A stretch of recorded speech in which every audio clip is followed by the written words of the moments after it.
Hello guys, welcome to my ZM tech ബ്ലോഗ്സിലേക്ക് എല്ലാവർക്കും സ്വാഗതം. അപ്പോൾ ഗൈസ്, ഞാൻ തിരികെ വന്നിരിക്കുകയാണ്. അപ്പോൾ ഗൈസ്, ഇനി നമ്മളെ വീഡിയോസ് എല്ലാം തുടരുന്നതാണ്.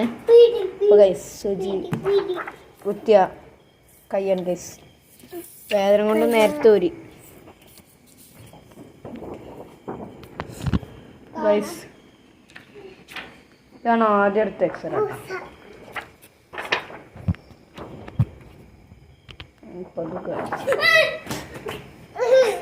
ഇതാണ് ഗൈസ്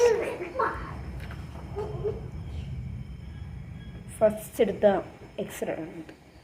ഗൈസ്, ഇതാണ് വ്യത്യാസങ്ങൾ. സോറി, ഇതാണ് ലാസ്റ്റ് എടുത്തോളൂ, മറ്റേതായിരുന്നു ഫസ്റ്റ് എടുത്തോളൂ. അപ്പോൾ ഗൈസ്, നിങ്ങൾ ഇനി സപ്പോർട്ട് ചെയ്യണം, ലൈക്ക് ചെയ്യണം, സബ്സ്ക്രൈബ് ചെയ്യണം, ആ ബെല്ല് ബട്ടണും അടിച്ചു പൊളിക്കണം, ഷെയറും ചെയ്യണം. അതാണ്